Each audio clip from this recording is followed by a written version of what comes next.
Hello, Geology 105. I'm Miles, and this is oral presentation number 3. Today, we're going to be talking about a pretty cool topic. We're going to be talking about you and me, or more specifically, the evolution of Homo sapiens. So, the best place to start with this topic is a few million years ago when the split between apes and hominins is suspected to have occurred. At the earliest, it is estimated that it happened 8 million years ago, and at the most recent, it is expected to have happened about 5 million years ago. And this happened in central to northern Africa with the development of Sahelanthropus chitensis. And this species is classified as the first hominin due to the flat face, bipedal walking as the main mode of transportation, and smaller skulls than apes before them. The status as the first hominin, though, it's fragile because we could always find a more recent hominin than Sahelanthropus chitensis. Now that we've discussed the origin of hominins, it's important to discuss their evolutionary pattern. Hominins follow the same evolutionary pattern as most animals. Over millions of years, natural selection picks the best version of that animal to survive. So many different types of hominins rose and fell from prevalence because of their specific evolutionary advantages. At the end of this process of several million years, only two types of hominins were left: Homo sapiens and Homo neanderthalis. These species coexisted for a while, but there are several theories as to why Homo sapiens flourished and why the Neanderthals died out. Some of the popular theories are typical as to what you'd expect, such as disease, parasites, and climate change taking out large portions of Neanderthals and them slowly dying out over time. But an interesting other theory is that Homo sapiens played a role in their extinction. Neanderthals were Homo sapiens' main competitor in the world for around 5,000 years. They were left over from the Ice Age and had a stockier frame built to be more powerful than the lanky distance-running frame of a Homo sapien. This stronger build was useful during the Ice Age when hunting large animals and surviving the cold, harsh climate was important, but as the world got warmer, it may have become a hindrance. The larger frame required more energy than that of a Homo sapien and was better fit for taking on large animals than running them down in plains, which no animal can do better than a Homo sapien. Another advantage Homo sapiens had was their advanced tools compared to Neanderthals.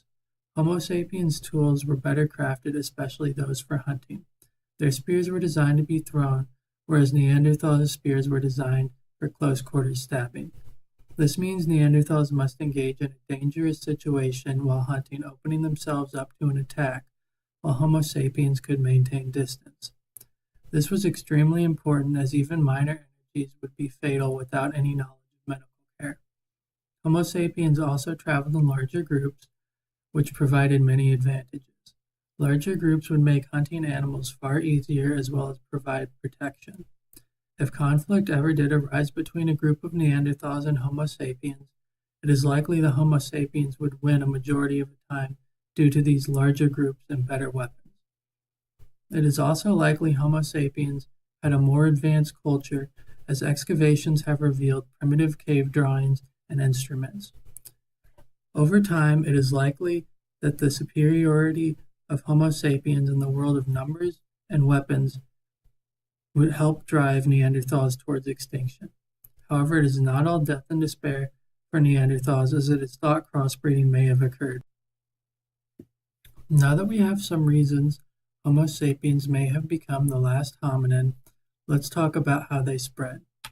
Roughly 100,000 years ago, Homo sapiens left Africa and began to populate Asia and Europe. It is unknown exactly why this happened, but a good guess would be that dwindling resources within Africa caused a migration. They arrived in Europe through Turkey, as boats were not a great option at the time. Between 30,000 and 60,000 years ago, however, boats were used to inhabit Australia. Lastly, about 13,000 years ago, an ice age created a land bridge connecting what is now Russia to Alaska, allowing for migration into northern, then ultimately Southern America. This would put Homo sapiens on every continent except Antarctica. An interesting question to consider with this is if all Homo sapiens came from the same place, why do they look so different?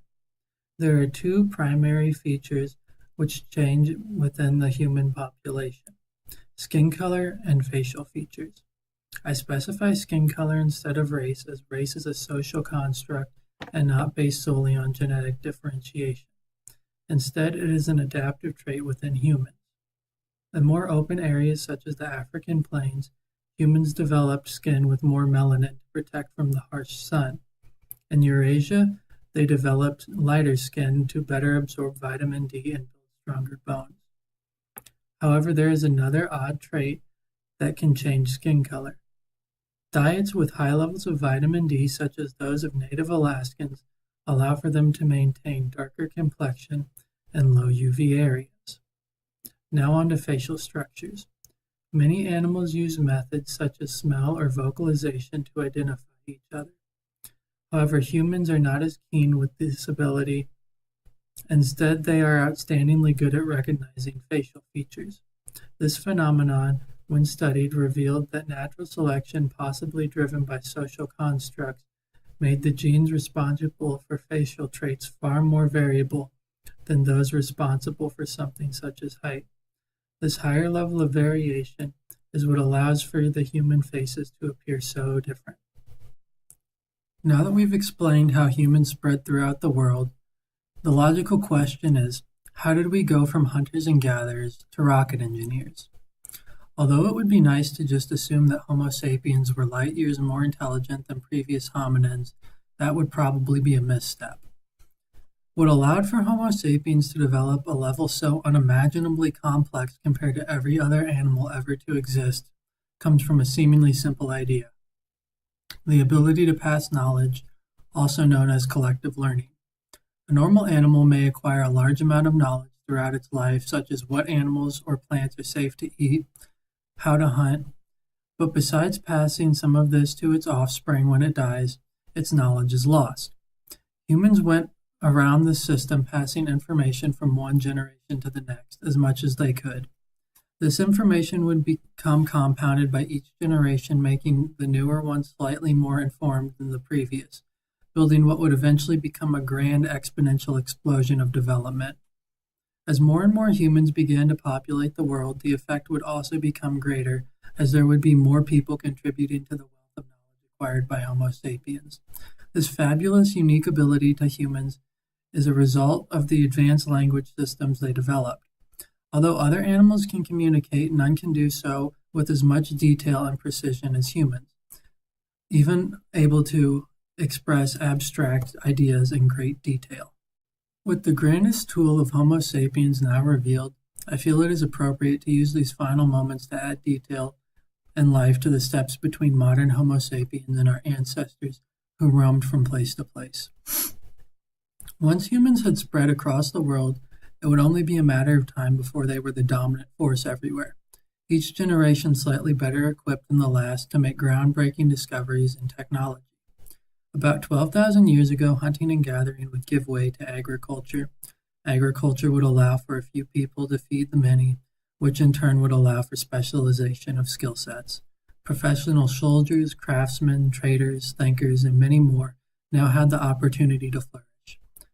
This further pushed the development of Homo sapiens to a new level, creating civilizations like the world had never seen. The freedom for mankind to diversify allowed for the creation of written language, mathematics, engineering, and history. With all this new knowledge, it was once again only a matter of time before the next great step in the evolution of Homo sapiens. And so came the Industrial Revolution. With this product could be mass-produced, famine and disease were less widespread, and in general, once again, life became easier. This would then lead to the exponential population growth, adding many more people to add to the collective thought of the Homo sapiens. From this point, technology and development would continue advancing at an ever-increasing rate, with wilder and wilder advancements coming day by day. This is a brief and broad discussion of how Homo sapiens developed from average hominins to the last of hominins, and then all the way to the explorers of the universe. Thank you.